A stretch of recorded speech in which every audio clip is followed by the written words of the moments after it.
Good morning.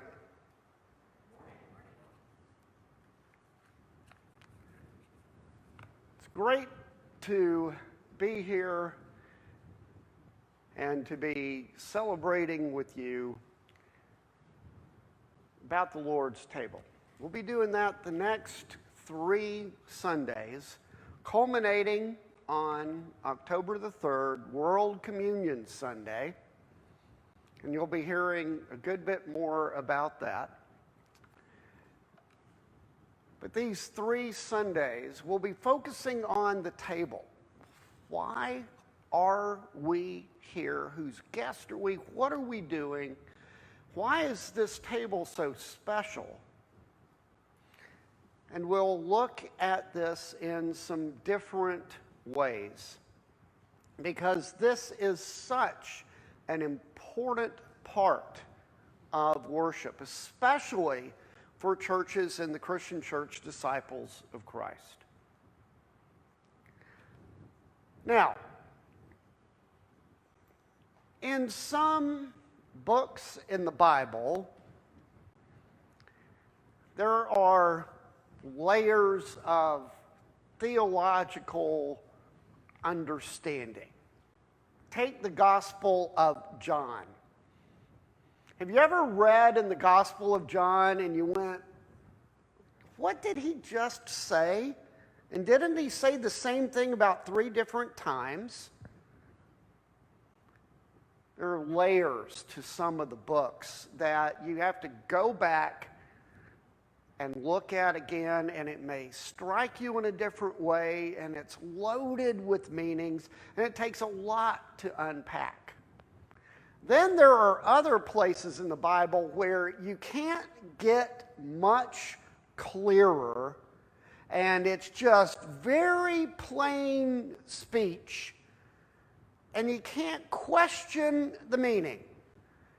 This is one of those places. Paul has an issue with the church in Corinth. Corinth was kind of a love-hate kind of situation with Paul.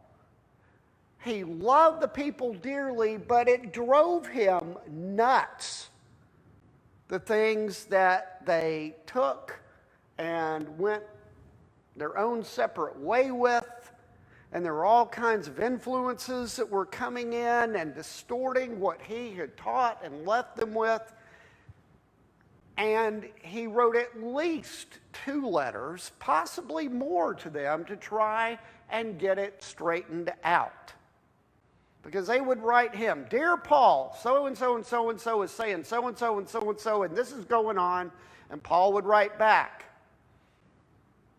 And so this church is one that Paul is trying to encourage and trying to straighten out, because they kept finding really inventive ways to undo what he had tried to teach them. And the communion table was one of those places. Take a look at this picture. Sonia found this wonderful picture. If you can't see it all that clearly, it's very clear on the TV screen back up here. And you will notice. So, Wesley, you might want to put it on one of those screens, because I'm going to talk about that picture for a moment. What do you see in this picture? And this is audience participation time, no quiz, all right? What do you see in this picture? What? A cat? Is there a cat? Okay, I missed the cat. All right.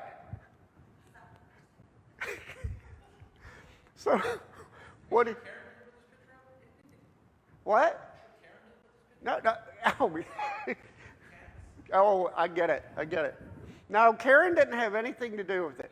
So, what do you see Do you see people? If you see people, raise your hand.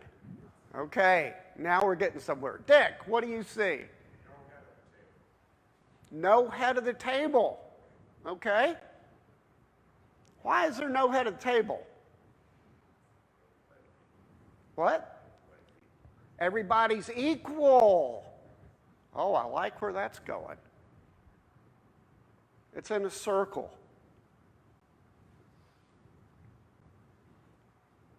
Does everybody look like they're being served? Does it look like everybody's going to participate together?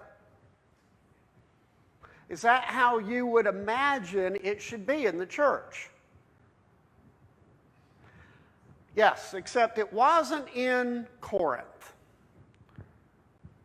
In Corinth, they would have, in the practice of the early church, so Wes, well, you can, practice in the early church was that when you went to church, you kind of made it like a potluck dinner, and people brought things and they celebrated in a meal. Church was a big event. Wasn't like today where, you go and you're watching football games or going shopping or whatever else you're going to do. Yard work. Church was the big thing. And so they would go and they'd share a meal. They'd take food so everybody could share together. And along the way, they would share at the Lord's table. And it was part of being the church, part of caring for each other's needs. Except in Corinth, what had started to happen was that people would show up and they wouldn't share with everybody else. And there were some people that kind of maybe were going over to the side and were just kind of taking care of a little small group, their close besties. And the people were going hungry. And some people apparently had a lot to drink, and some were getting drunk, and Paul's saying, "This is the church. What are you doing? You're coming together, and you're having a meal together, but some are going hungry. You're humiliating those people who don't have as much. And they're going away hungry from when they should be coming together to get fed." Now, there's one line that I want to especially lift up. And Paul, in his words to them, says, and this is very, very sarcastic. He says, "No doubt there have to be differences among you to show which of you have God's approval." And Paul is saying, there should be no differences among you. Nobody has God's approval more than anyone else. You're all here to be part of one body, and this is one table, and what are you doing? So that begs the question, why are we here? What are we doing here? And whose guest are we here? Questions for us to ponder. And Paul says later on in this letter, words that we heard this morning, take a look at yourself before you come to this table. Let no one eat or drink without reflection, for this is very serious. Are we celebrating God's grace and love? Yes, but nobody is more entitled to it than anyone else. It's one of the things that Jesus was all about. A few weeks ago, I had an absolutely unbelievable experience. Sometimes teachers get together on a Friday afternoon and we hang out at a place where we can gather after school. And so I was at one of these after-school gatherings, and there were a bunch of teachers there, probably about 15 of us at one time. And as it got later and later, people began to leave, and the crowd shrunk down. And then at the end of the table where I was with 3 other teachers, the topic amazingly turned to religion. I didn't even introduce it, but they started talking about religion and faith.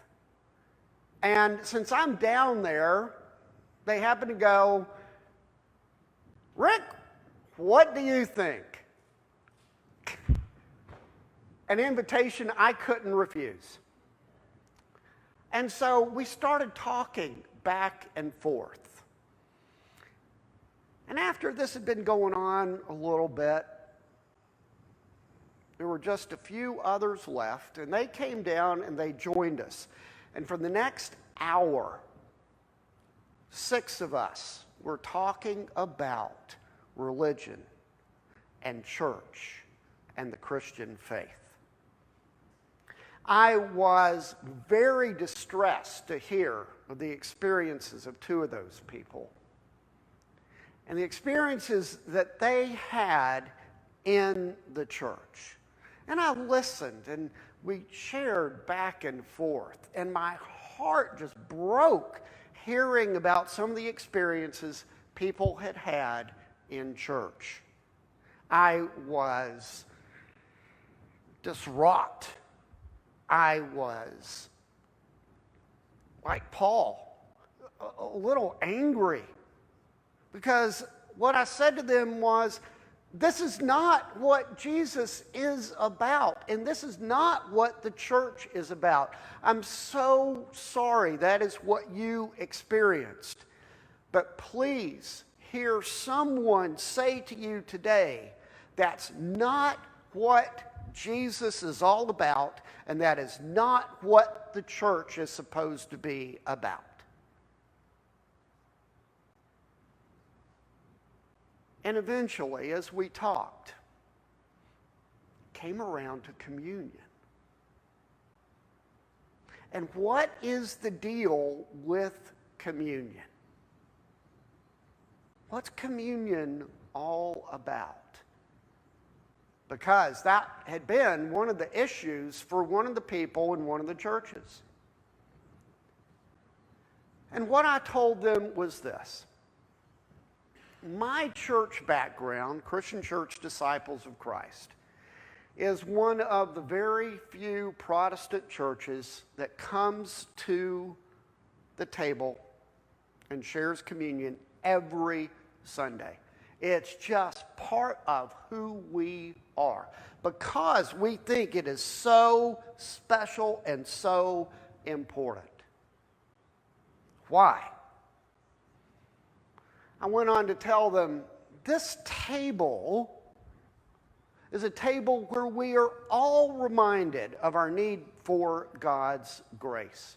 None of us is better than anybody else. None of us is perfect. Nobody has it all figured out. We're all learning along the way. And if you've been told different, and if you've been told you're not good enough, then let me tell you a different way of thinking about this. This is a table where all are welcome because we are all in need of God's grace. And we come to this table because this is a sign to us every Sunday of God's grace and God's love. And we come here because this is the story We share the story of Christ, that Christ came into the world and he became like us, God with us in our image, to show us what the image of God in us should look like. And we come here to be refreshed and renewed and know God's forgiveness and grace. Whatever our need is, that God walks with us in Jesus, that's why we come to the table. And this table, it's not our table. It's not Coolwater Christian Church's table. This is the Lord's table. And the Lord is the one who invites you. This table is open to all. And I told them, you could come into our church, have a seat on Sunday morning, and I'd be telling you, you're welcome to come to this table. And one of the people said, really? And I said, yes, really. Because Jesus welcomes all. Because Jesus gave grace to all. So in the Bible, you'll read about where Jesus kind of hung out. He didn't hang out with the elite and the rich and the powerful. He didn't hang out with those who were the haves. He didn't hang out with the cool crowd. He hung out with normal, everyday people. He hung out with people who had problems. He hung out with people who didn't have it all figured out. His followers included fishermen and tax collectors. People who weren't thought very highly of, but Jesus said, I see something in you. And that's what Jesus says to you when he invites you to this table. You're somebody. You're made in the image of God. Come and know God's grace and love for you. That's why we come to this table.